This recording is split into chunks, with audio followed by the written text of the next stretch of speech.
the underlying technology is just a smart contract. And I think that's incredibly powerful given our digital way of life. And I think it's going to replace so many of our outdated institutions that are just too slow and too inflexible.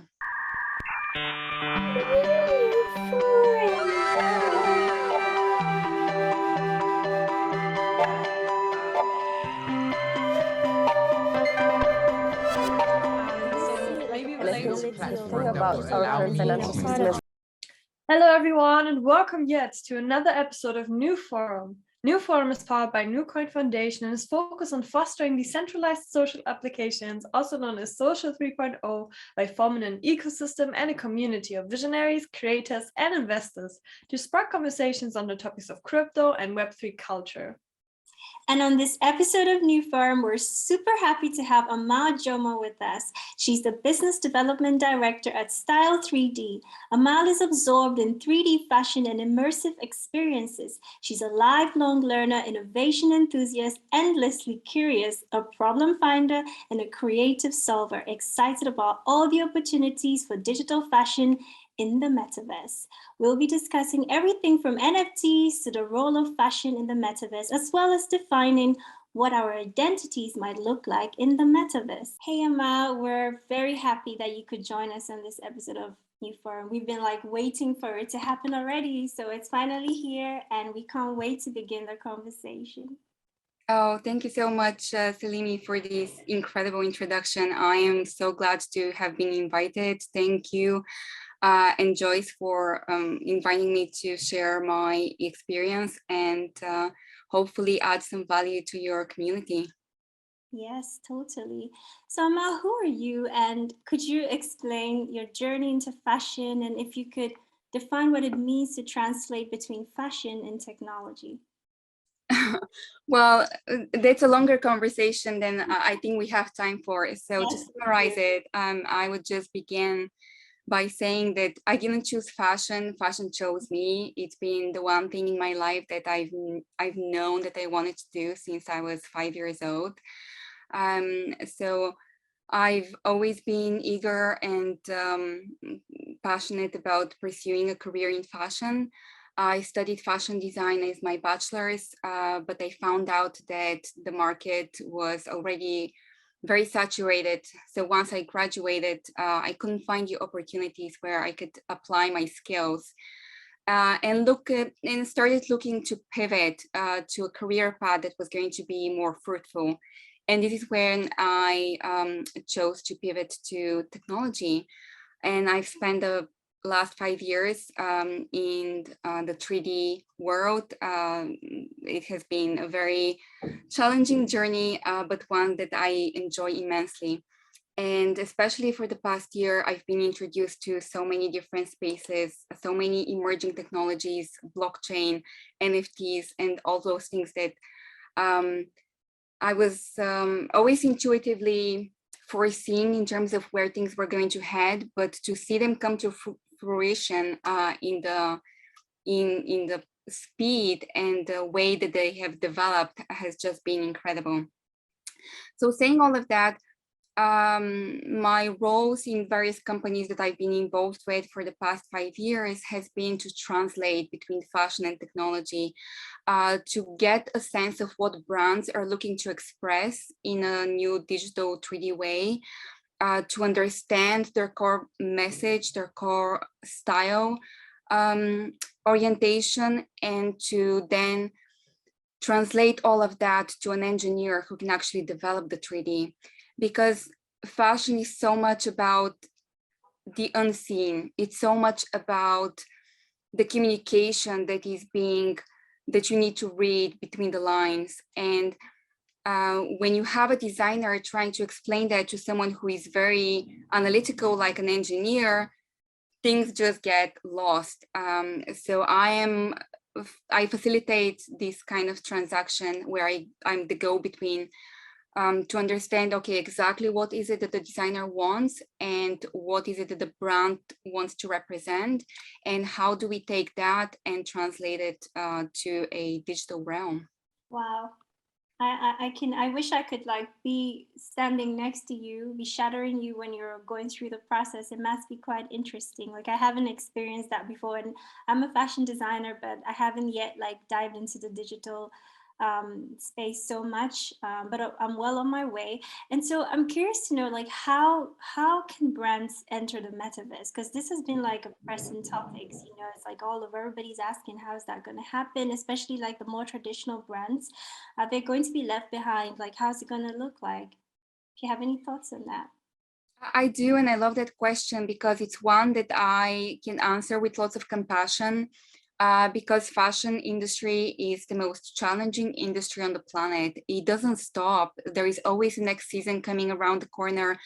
And when we're talking about emerging technologies that develop so quickly, it can be so overwhelming for those companies to actually get their head around everything that is going on. So when I have those conversations with clients, I actually say to them, you don't need to do everything all at once. You just need to start somewhere. And where you start is with entering 3D. So first, they need to educate themselves about how do I create a 3D asset? How do I take what I make and turn it into 3D? And then from then on, they can take all the baby steps for the rest of the process and to look at platforms that are going to be best aligned with their positioning, with their core customer, with their message, with their goal, because sometimes the goal might be that you want to introduce yourself to new clients. And if I can even give examples, for me, Ralph Lauren has been one of those companies that has done that exceptionally well. So Ralph Lauren, they had a launch with Roblox that was aimed at engaging new customers. So when you look at the Roblox and their customer base, it's not really the kind of customer base that buys Ralph Lauren. So in a traditional marketing sense, it wouldn't make lots of sense to actually go there, but they've been very smart in knowing that when you position yourself, when you educate the newer generation about your product, and when you have this presence in their life, you actually entice the people who are already your customers, because then you build brand awareness. Then you build the soft marketing, which is the recognizability of your name. Even if those customers, those young customers who are on Roblox don't yet know Ralph Lauren or are not yet customers, they are preparing them to be customers at a later point because they're there, and people who are on Roblox have already seen the name Ralph Lauren. So this is what I mean. It's about being creative. It's not always about going with the obvious answer. It's sometimes just dabbling in those different platforms, getting data back, seeing what is the response, and doing something with that, rather than just following what everyone is doing and trying to add your voice to a very crowded place. I think that's a really interesting, like way you look at it. Like, I've been watching brands as well, and my question that always comes up is, do brands that don't enter the metaverse now, or don't enter 3D and don't hire, let's say, a team of metaverse designers or 3D designers, do you think they have a disadvantage soon, or do you think they do it on purpose, being like, okay, we're gonna take this really slow, and there's brands who only do physical clothing still, or do you think in the future we're going to see all of them kind of having one foot in the metaverse, one foot in the real life world? Oh, I love that question. And I think it's a little bit of both. So if we can look back in history and actually look at what happened, for example, with social media, and how many brands were hesitant to enter because social media is antithetical to, for example, luxury, because social media means access and luxury means the denial of access. Luxury is, just for the few. So by brands having their presence, having their products, having this direct communication with so many different people, the assumption was that it was going to damage the brand. And what actually happened was the opposite. It enhanced the brand, it made it more viable and more appealing for people who are already a luxury client to actually have that product. And I assumed with the metaverse, it will be the same. The question is whether those brands have learned that lesson from the social media, for example, scenario, and are they going to apply it now, or are they just going to have the same playbook and miss out on an incredible opportunity, not just to enhance the customer experience, but to add a completely new product category. So when we're talking about 3D assets, we're talking about a asset class, a new product category that didn't exist before we started talking about the metaverse. And we're already seeing that the brands, the really niche little brands that were, let's say, virtually native, if I can mention Artifact, the brand that makes sneakers and was acquired by Nike last year. We're going to see more and more young, vibrant startups that take a large chunk of the market share because those larger brands who are already recognizable are hesitant to enter. Because as we've seen, the demand is there. People who have amassed vast fortunes through their early investment in crypto are looking to celebrate what they have accomplished, and they're looking to celebrate their success, and they want something that is going to symbolize that. And an Hermes or a Chanel is no longer going to allow them to symbolize that. And on the other hand, brands like Artifact, brands like Coat and Rain, another great brand, are allowing them to symbolize that. They're allowing them to signal their belonging to the tribe of crypto investors, through those products. Yeah, I think you touched on a really, really great point, is that, the value moved from the real life bag or the real life clothes into the digital. So now you want to show your avatar, you want to show your NFT, and that's quite interesting to see humans wander into the space and how much value we add to the space through NFTs and through these things. And I'm wondering, how can these online identities, how can these identities serve creators and brands? Like, what can they enable for them to be just more expressive, or also from a brand perspective, what can they do?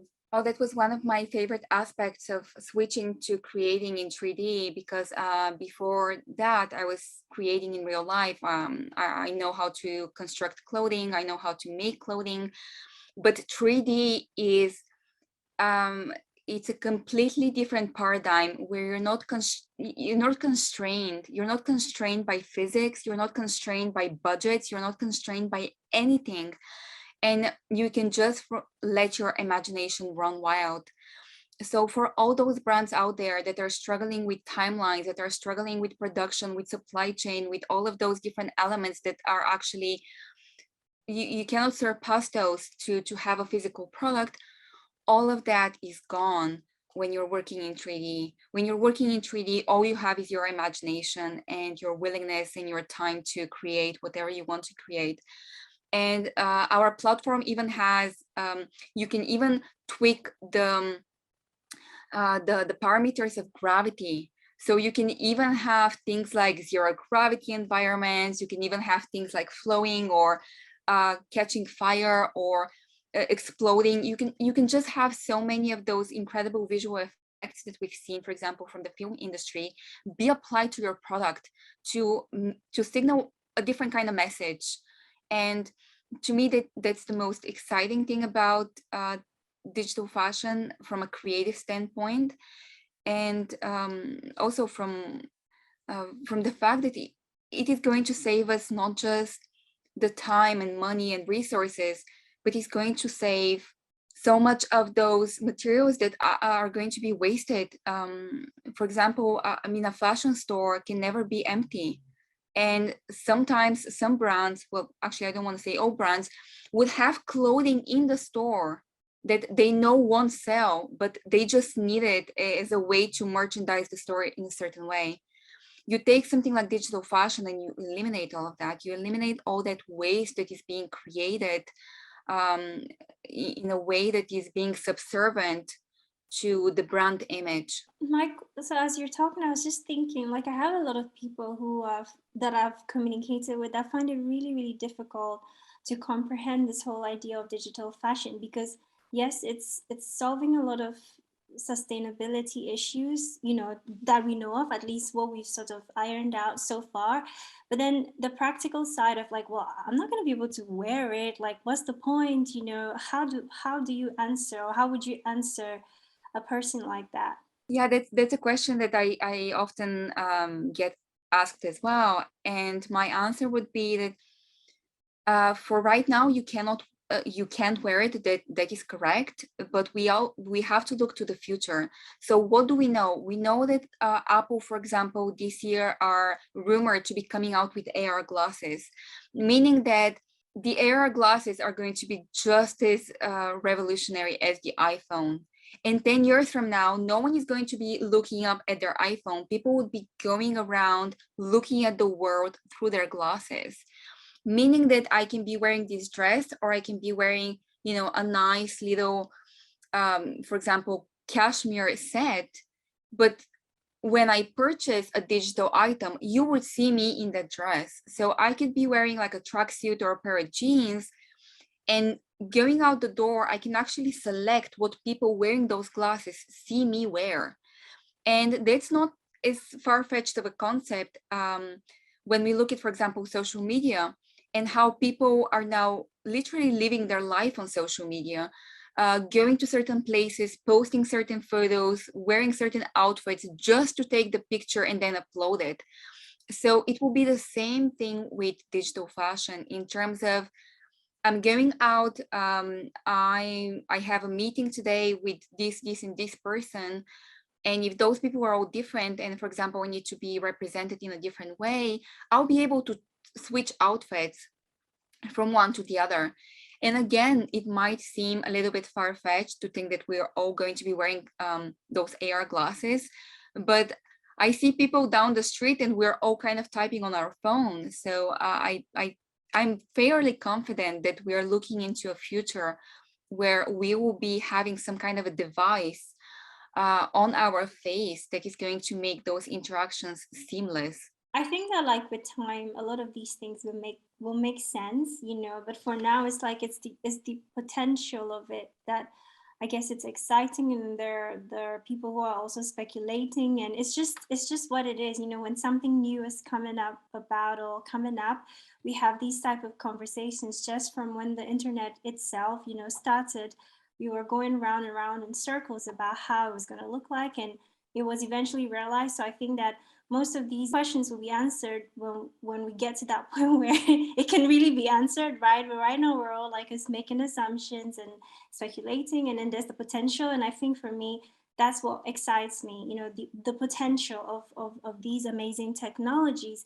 So speaking about fashion and digital fashion, what's your thought like in terms of like the connection or the potential of NFTs and social tokens? Like, any thoughts on that? Yes, I've been researching that. It's funny because I was having a conversation with someone and they were like, oh, you seem to be an expert. And I'm like, no, I'm an expert in thinking. I mean, there is nothing to be an expert on. It's a developing technology. The only thing that you can do is to follow it. And to me, even more than to be future gazing, it's more important to look to the past, to look for those references, to look for that trajectory. And again, the dematerialized fashion might seem ridiculous to some people, but actually it's not, because fashion is not here just to keep us clothed and warm. Yes, maybe that was the case, 2000 years ago, but fashion also serves as a tool of communication. So people have used dress to signal their belonging to a certain tribe or to a certain class, and that has been integral to our human existence, because this is how we survived as human species, by putting ourselves together in a cohort and being able to collaborate with people who are part of our tribe or social social class or whatever else was separating people throughout the years. And for the past 100 years, we've had these incredible egalitarian push. I mean, we're not there yet, obviously, but this has been the progressive idea and agenda behind all of that, meaning that it doesn't matter where you come from. It doesn't matter what your social, what your class background is. All it matters is what you can do with the skills that you have, and where do you find yourself in the social structure based on your abilities and not on descent. And this idea is what supports fashion today. So this idea is what supports luxury. This idea is what supports scarcity. This idea is exactly what supports products like luxury items, because they symbolize that someone had the vigor, the perseverance, the smarts to make it. And NFTs are just the same. They are symbols that someone was either, curious enough or, in the know to purchase those things early on, or that they're so wealthy that they can buy now for whatever they're trading. If we're talking about, for example, Bored Ape Yacht Club, that has become such a symbol for the crypto community and people who want to symbolize that they belong to the crypto whale kind of club. And this is not as far-fetched as it seems. 20 years ago, the club that everyone wanted to belong to, like the emerging aspirational archetype, was the tech founder. And everyone wanted to be Steve Jobs. Everyone emulated that style. Everyone wanted to have, an iPhone or an Apple Watch to signal that, or sneakers to signal that they're kind of part of the cool kids club. And now the newest kind of cool kids club is the crypto whale club. It's, showing your belonging to that club is facilitated by NFTs. And this is why they're so important. And of course, they're going to develop, and they're going to, in my opinion, we're going to see NFTs in all sorts of ways being deployed, from education to, for example, exclusive dining or exclusive accommodation, with some hotels being able to unlock the room only if you hold an NFT, loyalty. There is the underlying technology is just a smart contract. And I think that's incredibly powerful given our digital way of life.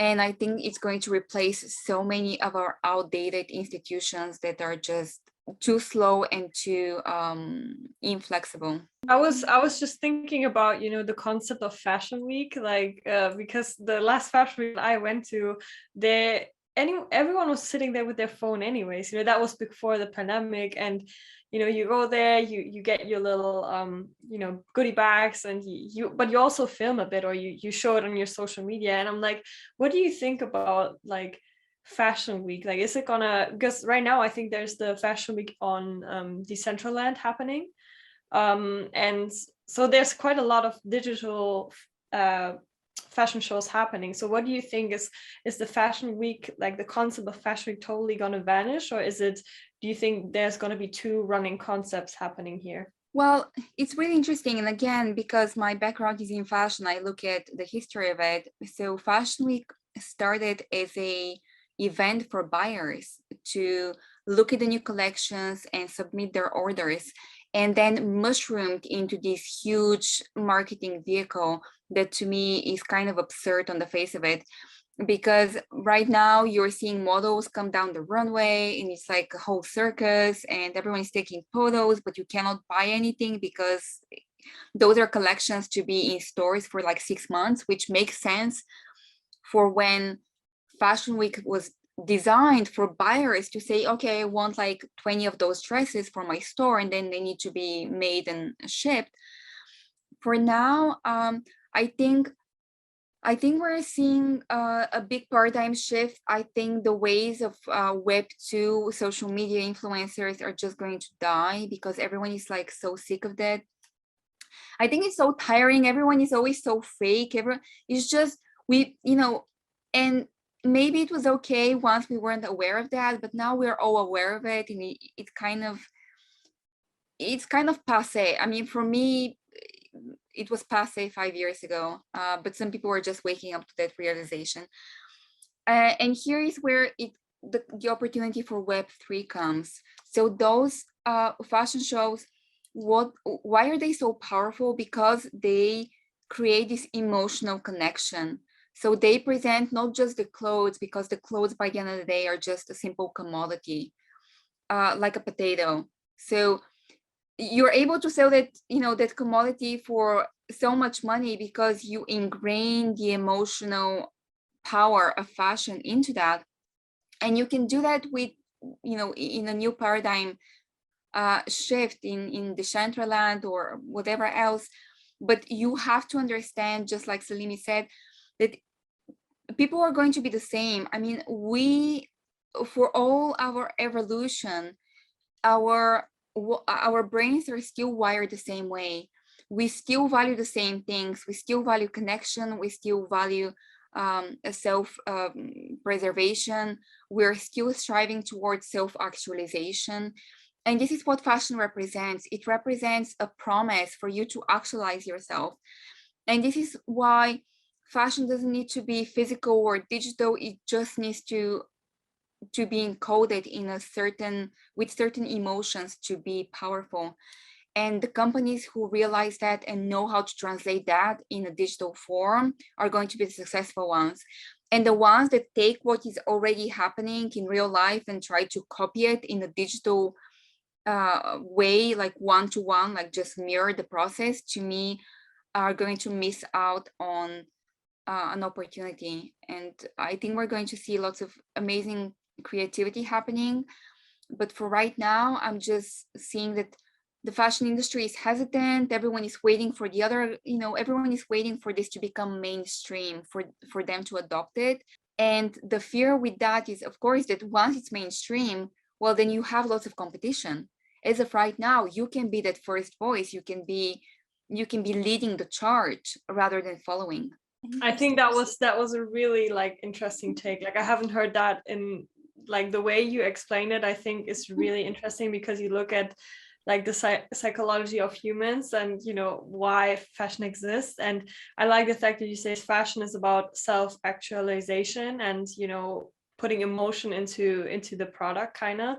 And yeah, I really think this is a really cool take on the fashion industry and fashion week. So thank you for that one. And I guess, like we said, you're an expert thinker, so no wonder you're given this kind of perspective, and we really appreciate it. I think our community will appreciate listening to this one as well.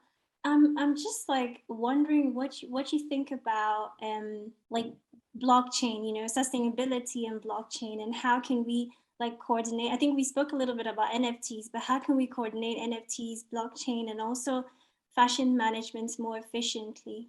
Oh, I love that question. And it's one that I've been following very closely.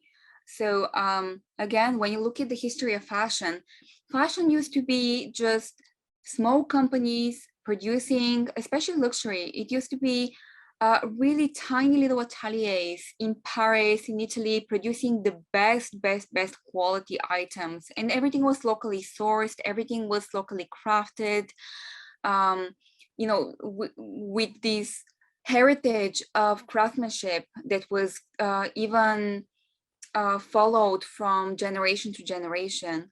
And what happened in the 80s is that very smart businessmen, French, so too, started buying up those tiny little luxury maisons and turned them into a huge conglomerates.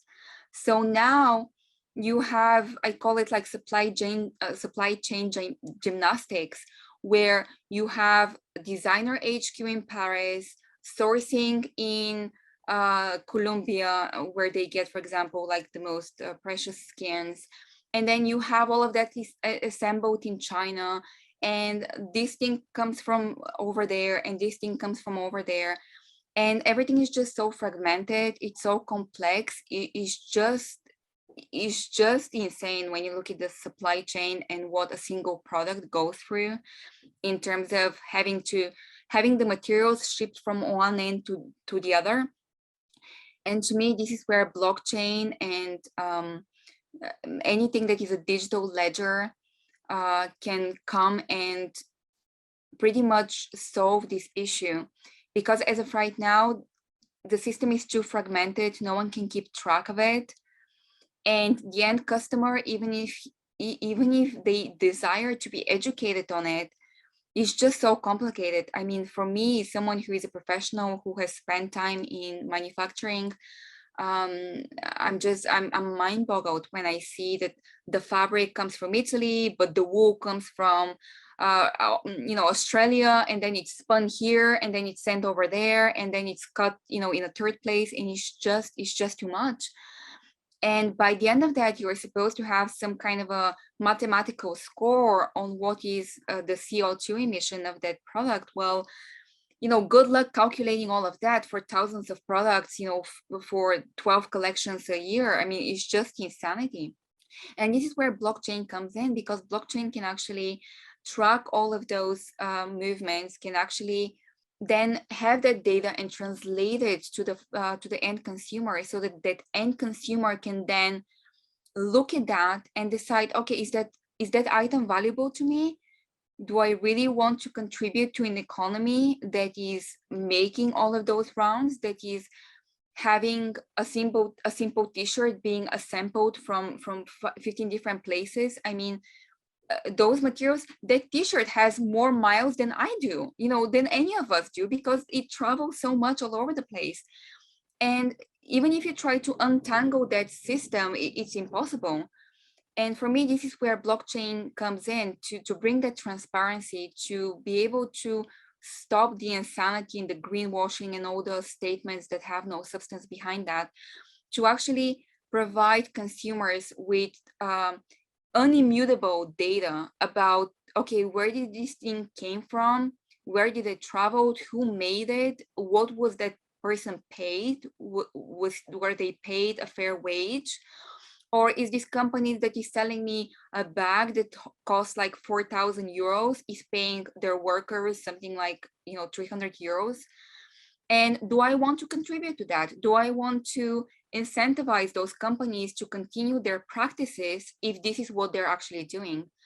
And to me, I get most optimistic when I look at Gen Z and the fact that they are engaged, they're asking all those questions, and they actually demand answers, and blockchain has those answers for them. I love that so much. I think when young designers look at, for example, starting their own brands, or coming straight out of fashion school, it's so, like, even me looking up production and all these things, it's so complicated, like finding your factory and then making sure that the conditions are good, and all these things that you have to keep track of. Then also the product, the shipping time, if the quality is right, and all these things are just really there's a high friction between these each step. And like you said, I love the fact that you said the t-shirt traveled more miles than me, and that's true. We should really look at a blockchain to help flatten out these supply chain ways, because I think it's even now, when I think about paperwork, we have so much paperwork in Germany, like printed out paper, and I'm like, why do you guys still print all this paper? If we can store it somewhere on the blockchain, and or can store it somewhere on a ledger, why do you still all these trees are going to waste for all this paperwork that we throw in the bin in the end anyways? So yeah, I agree with you on that one. It's really interesting that we have this, I think Amal said, paradigm shift is such a big thing, and it's not so easy, right? Because people have this feeling or this idea that once I have it and I can keep it and I can touch it, then it's safer, right? And so, I mean, I really don't think that those papers are going to be going anywhere soon, sometime soon. But maybe with time, right? I think the younger generation will start implementing most of these things. But traditionally, it's just very hard, and it takes a lot of convincing for mass adoption to happen. So. Yeah, I wanted to add that. It was kind of like I was just imagining this office in most of our elderly people, like my mom, if I tell her about that, she'd be like, no, I want to have it and I want to keep it, you know, because she feels like it's safer. I know where to keep it, you know, but yeah. Yeah, exactly. So it has to be, we have to have the utility. On one hand, it has to be seamless and easy to use, and you have to have scale. So it all starts with those early adopters to push it to the mainstream where everyone is using that. But again, it's just that we live in such a complicated modern world where people just, they don't have the time to ask those questions. And it's my job, you know, it has been my job to understand how fashion works, and it's still so opaque that even if you try, you cannot. And the thing is that this system is only benefiting few people. When you have an opaque system, it's not benefiting all, it's just benefiting few people. When you have transparency, when you have the information out there, and of course, I mean, companies, if you ask them, they would tell you that they keep it opaque for you know, sake of being competitive, and so that you know, the brand next door doesn't see what they're doing. And that's because they confuse what they're doing, because they think that, you know, oh, if Louis Vuitton has the same bag as Zara, then you know, Louis Vuitton is going to lose customers. No, you're in completely different business models. And by making it more open and transparent, you actually inspire people to be your clients. The only thing that you should fear is when you have bad practices, and then when you do those bad practices, you don't want for anyone to know. But to me, this is again the underlying value that blockchain brings, to kind of root out those companies who are doing all of that. I call it like predatory production, that are trying to cut corners, that are trying to hide their sourcing, that are trying to hide what they're doing.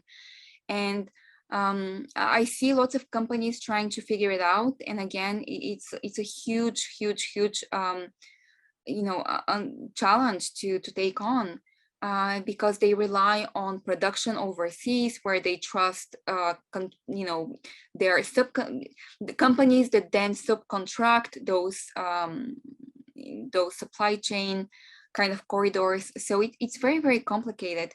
But again, all it takes is willingness. All it takes is for you to actually stand up and have conviction that you're doing the right thing.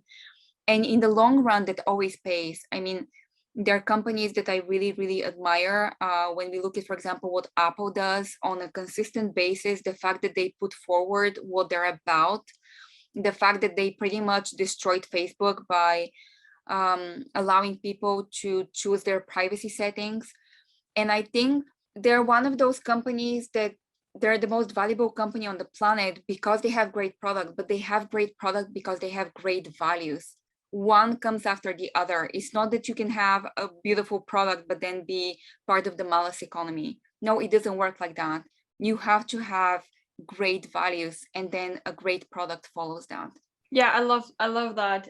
You know, starting from the bottom, working all the way to the top. You know, you have to start at the roots and look at what is going on and the values and how you can. I like the fact that you said transparency, because we talked about with two other graphic designers about that recently, that they showed their whole process of like working in Figma, and I was like, this is so cool, because for someone, if you just show the finished product, it's like, it's kind of like there, but you don't really see what is going on. Like you don't really see the impact they wanted to put into the product, or the values that they wanted to put, and how they face difficulties. And I'm like, if brands do that, if they can engage culture and young people into things, they already won. You know, they already, and if they have good incentives, they already won. And again, I'm really liking the fact about more transparency within the process making and showing other people what is going on behind the scenes. I really appreciate that about in Web3. I feel like it's happening a lot more than in previous Web2, in the previous Web2 space, I think.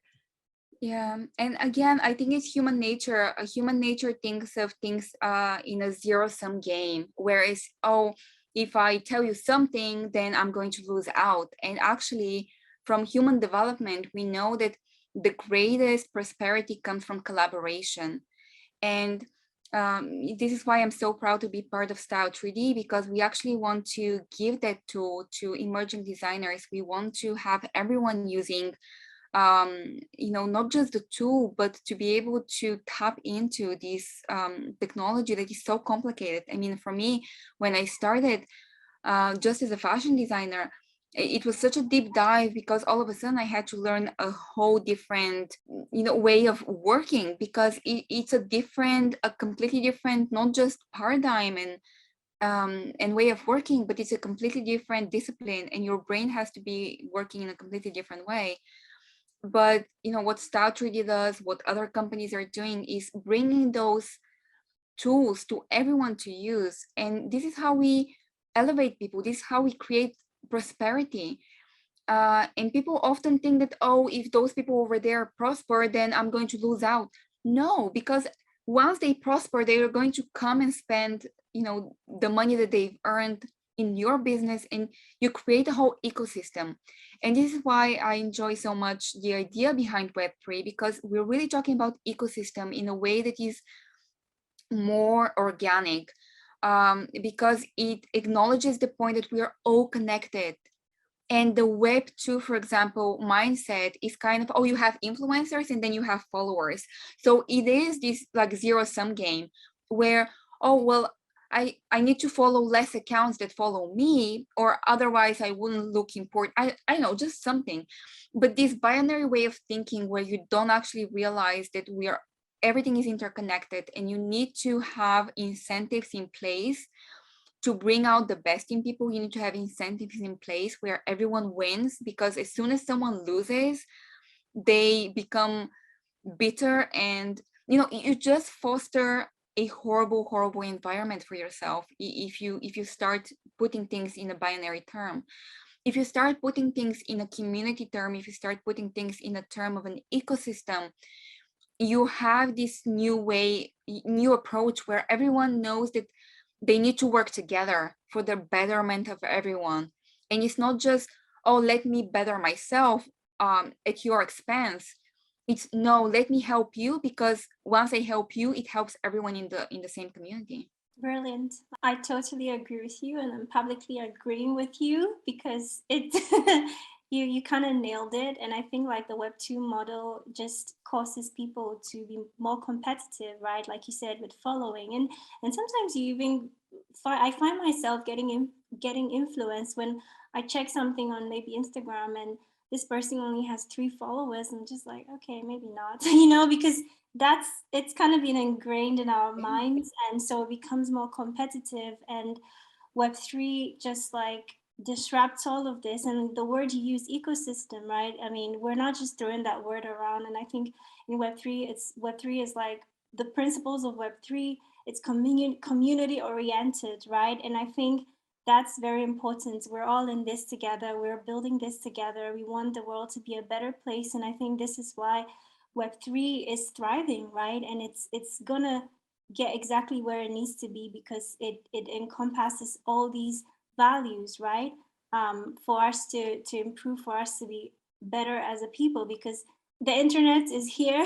Technologies, web blockchain, and all these technologies are here to stay. And I think that I'm just really glad that we are all part of the conversation. I'm so glad that you got to show up today and talk to us, chat with us, and it was a great discussion. And I think I'm still like, I was making a few notes, because there are quite a few things I still want to process, and maybe I will write you later, you and I, and maybe Joy can join. We can have like an after recording, I guess, conversation about it. But I want to thank you so much for joining us today, and I'm pretty sure that our community members would love to follow you to see what you're up to. So if you can share your social media information, that would be awesome. Oh, absolutely. People can find me on LinkedIn. I think I'm most active over there. I'm struggling with Twitter just because there's just so much. I've tried to get into the crypto Twitter and all of that, but it gets too noisy at times. So if you want to reach me, the easiest way is to just find me on LinkedIn. And I hope that if your community does enjoy what I've had to say, we haven't even scratched the surface. I mean, there is so much more we can talk about. Maybe we can get to another episode in the future. And let me settle into my new role as the business development director at Style 3D. And I would love to come share what we've been up to once I spent a little bit time there, getting us to help people to enter the metaverse and all the exciting things that I'm planning to do once I start. I think that would be a super amazing idea, Amal, to see where Web3 is going in a while, and we can catch up and have a couple different questions. Discord, actually, that would be awesome. Even on Discord, we can, have we're like we definitely should catch up, and because like Salini said, there's still so many, you touched on so many great points, and there's still so many things in my mind that I'm processing, and we haven't even gone through all of the questions, but I want to thank everyone for tuning in today. Thank you, Salimi, and thank you, Amal. And if you guys want to follow us as well on social media, we are NewForum_NCO and also NewCoin, and we have a private Telegram group where we discuss everything that is happening within our community. And look out for the next episode with Amal or live. We see what's gonna happen. And thank you, Amal, so much, and have a great day today. See you in the next episode. Thank you. Thank you, Amal. Bye.